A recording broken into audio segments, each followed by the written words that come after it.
Okay, so we are here for some behind the scenes for Deadpool and Wolverine, the Attack of the Multiverse video.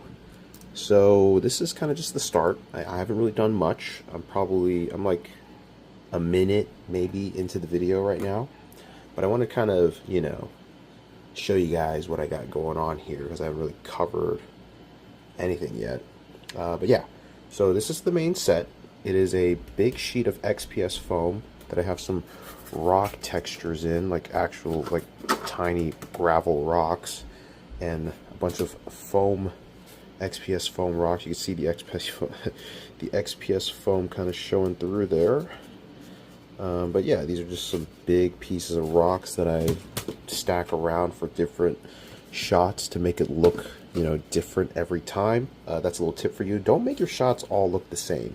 Try to jazz it up a little bit. But yeah, so I'm gonna kind of run through this here a little bit more. I'm gonna take this off the stand to show you guys what's up. Okay, so here's a further away shot. I believe I posted on Instagram on my story, but you can see there are 4 different lights going on here. You got this one, that one, and that one right there. And it's really just to light up certain parts. So these 2 in the front here are meant just to light up the characters. You can see it's a really nice soft light because I have these index cards in front of them, and that softens the light, make it more even. And that's just, like I said, to light up the characters. But these ones right here are to light up the background, because you can see there's a lot of shadows going on back there, and I don't like that. So I have these pointing towards the background here. Oh, that's not plugged in, but okay, well, you get the idea. They're lighting up the background to give the background a bit more depth and to make it just look better. But yeah, so those are the lights for the backgrounds. And this XPS foam base here is painted a nice little gray along with these rock texturings. It's not like sand, movable sand. They're like painted and glued into place. See, like they don't move. And I think it adds a lot of texture to the scene. So I wanted to get like a low shot, like kind of like this. It looks a lot more realistic, which I like, which, hence why I did that. And yeah, there's not too much more to the set other than that. Like I said, I'm at the very beginning of the video. No idea how long this video is going to be. I will go through more things later. I'm going to try to make these behind the scenes a little more in depth. So I'll review these rocks a little bit more closely, the figures themselves. There will be a separate review video for this guy, but there are some mods done to him that I want to show off as well. So maybe near the end I'll kind of like review these kind of guys quickly, show you guys what I did. But yeah, nothing too crazy yet. I'll let you guys know if anything else comes up that I do. But yeah. Okay, so plans changed, and I've taken away the diorama floor because if you know XPS foam, it's very soft and it has like a bit of a squish to it, and that created a lot of issues when it came to standing the figures up and using sticky tack on it because it kept peeling the paint off even though I sealed it, Mod Podged and everything. So I decided to go with just basic white table and just rock pieces in the background. And I'm going to try something a little different for the rigging here. As you can see here, very jank, but it's 2 diorama pillars I made in the past, a piece of wood, and a soldering helping hand thing. And I'm going to try to create a rigging system that is from up above, so there'll be less to erase, and it will hopefully be easier for me because I'm also using string.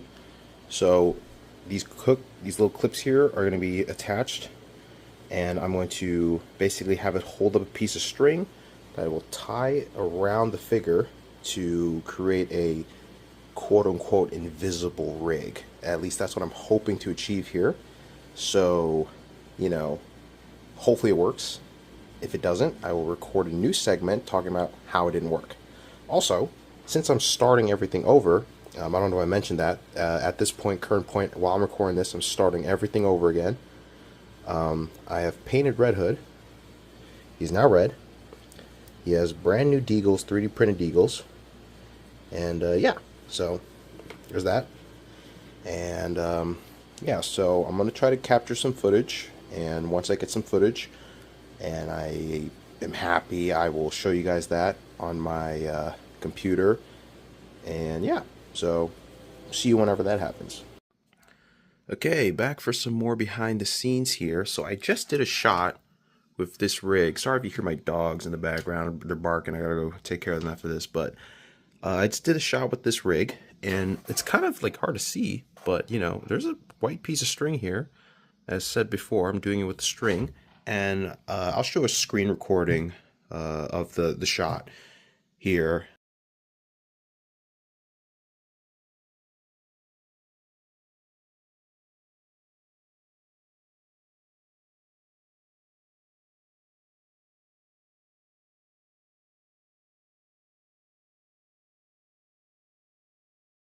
But as you can kind of see, the string is kind of like invisible, especially since the background is also white.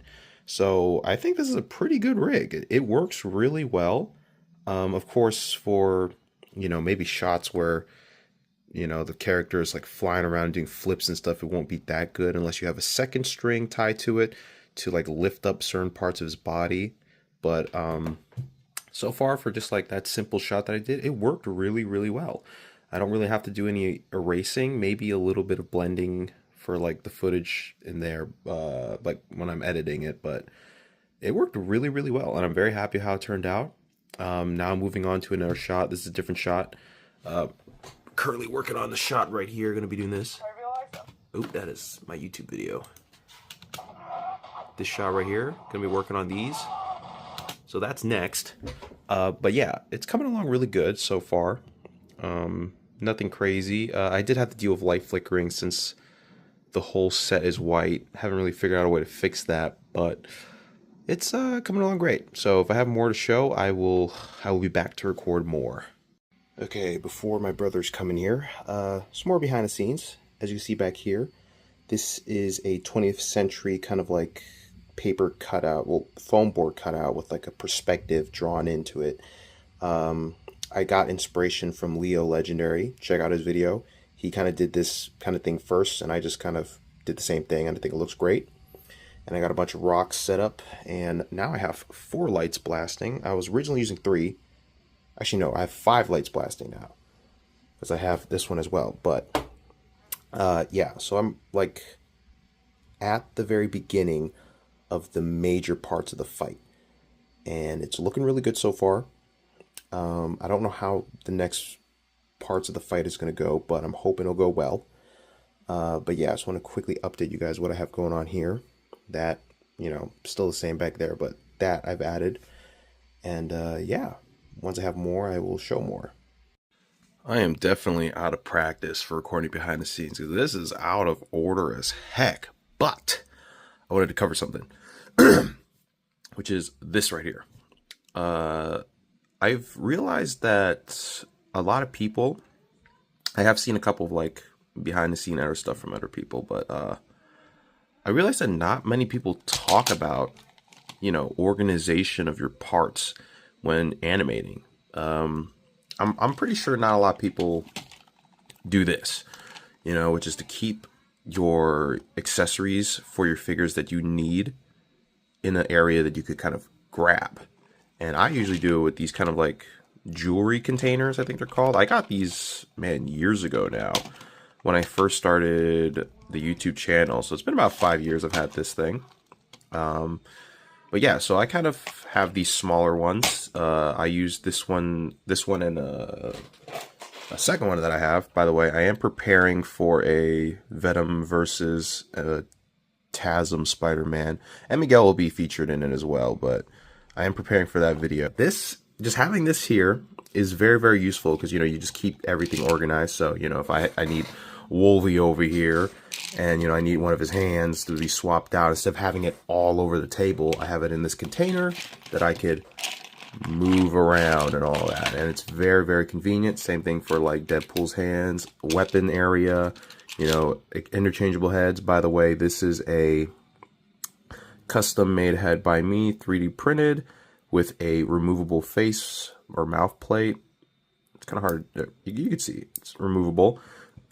Comes with extra mouth plates. I am going to make a screaming mouth plate for it, but I'll talk more in depth about this in the actual review video that I will do. Oh, excuse me. After I complete the first portion of this video, because I'm going to be uploading that, which will be a complete recreation of the Deadpool and Wolverine Void fight.